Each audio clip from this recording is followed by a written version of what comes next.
ఉత్పత్తి ప్రకరణము లీలోపాఖ్యానము 41వ కథ. మరణానుభవం అందుకు విచికిత్స. ప్రబుద్ధలీల. హే సర్వజ్ఞాన విధాత జగన్మాత, మరణము అంటే ఏమిటో చెప్పు. మరణం విషయంలో నన్ను అనేక సందేహాలు వేధిస్తున్నాయి. మరణ దుఃఖం ఎట్లా ఉంటుంది? అప్పుడేమైనా సుఖం ప్రాప్తించగలదా?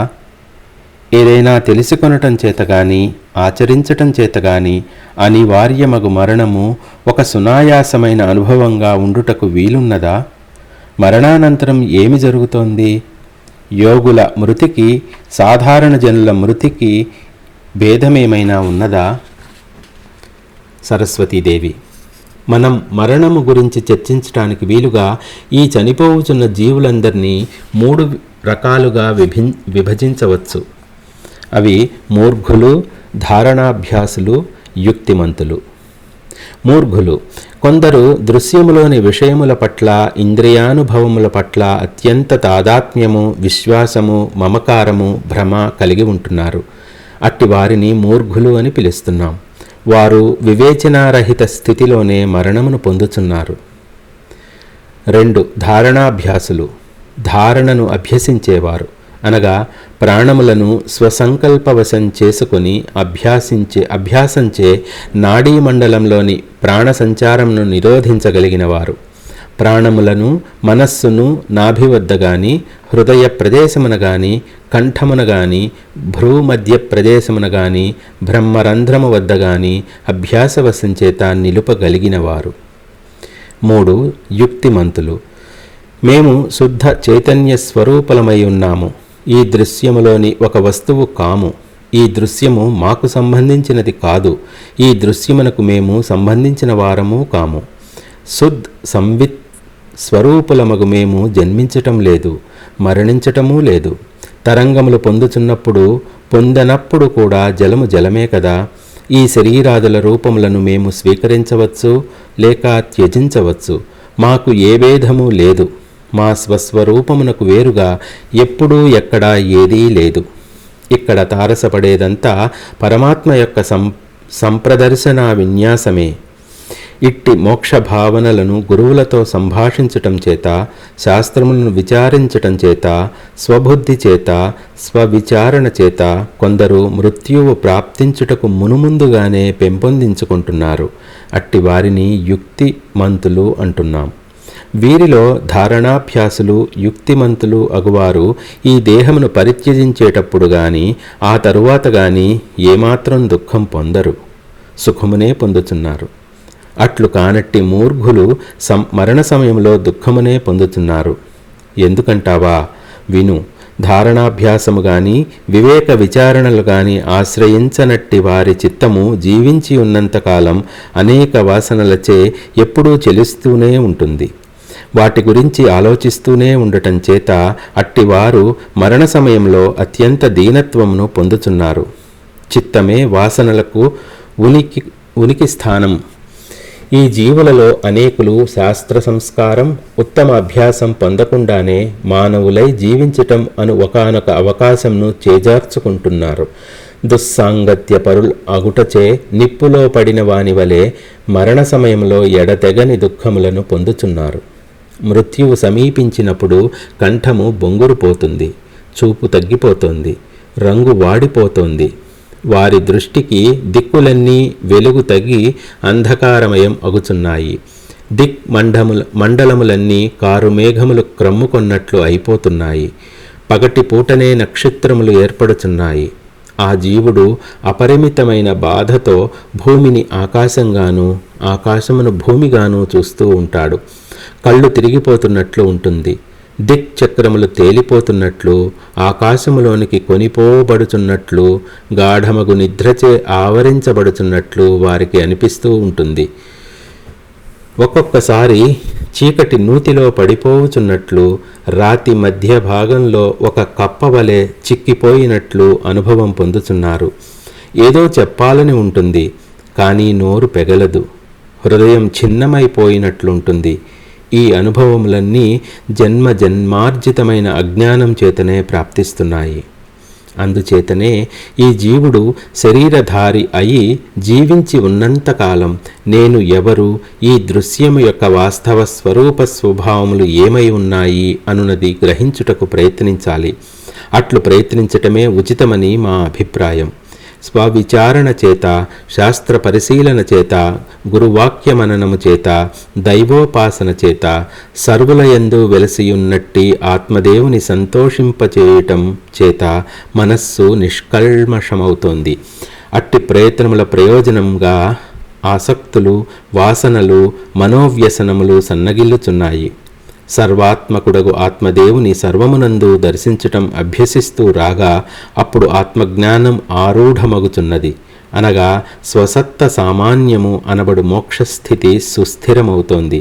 అట్టివానికి శరీరము యొక్క రాకపోకలు ఉన్నప్పటికీ అతడు నేను పుట్టుచున్నాను, నేను చచ్చుచున్నాను వంటి భావనా సంపర్కములు పొందటం లేదు. అట్టి ఉత్తమ స్థితి కొరకే మానవ జన్మ వచ్చినందుకు ప్రయత్నించాలి. అంతేగాని మహత్తరమైన అవకాశమై ఉన్నట్టి మానవ జన్మను శుష్క వాదనలతోనూ, అజ్ఞాన క్రియాకలాపములతోనూ, స్వల్ప లక్ష్యములతోనూ వృధా చేసుకోకూడదని సద్గురువుల స్థానంలో ఉన్న మేము ప్రియులకు సర్వజనులకు గుర్తు చేస్తున్నాం. అజ్ఞానిని మృత్యువు సమీపించినప్పటికీ మనోగతమైన స్థితి విషయమై మరికొన్ని విశేషాలు చెబుతాను విను. మూర్ఘత్వమును ఆశ్రయించి దృశ్య సంపర్కముతో కూడి మునిగి తేలుతున్న జీవుడు మరణం ఆసన్నమైనప్పుడు చిత్ర విచిత్రములైన స్థితిగతులు అంతరంగమునందే అనుభవిస్తున్నాడు. సుడిగాలిచే లేవనెత్తబడిన గడ్డి పరక క్రింద పడినట్లు తాను కూడా ఎగిరి క్రింద పడుచున్న అనుభవం పొందుతున్నాడు. వేగంగా ప్రయాణిస్తున్న రథం ఎక్కినట్లు, మంచులాగా కరిగిపోతున్నట్లు తనకు తానే కనిపిస్తాడు. అట్టి స్థితిలో అతడు తను పొందుతున్న సంసార దుఃఖములన్నీ తన బంధువులకు తెలియచెప్పుకోవాలని తాపత్రయపడుతూ ఉంటాడు. కానీ మాట పెగలదు. తను అరుస్తూ ఉండటం అనుభవిస్తాడు. కానీ తన కేకలు తనకే వినబడవు. ఒక పెద్ద క్షేపణ యంత్రమునో లేక వాయుయంత్రమునో లేదా ఒకనొక భ్రమయంత్రమునో అధిరోహించినట్టి భావన పొందుతాడు. నాలుకను ఎవరో పట్టి లాగినట్లు ఉంటుంది. సుడిగుండమున పడినవాని వలె ఉంటాడు.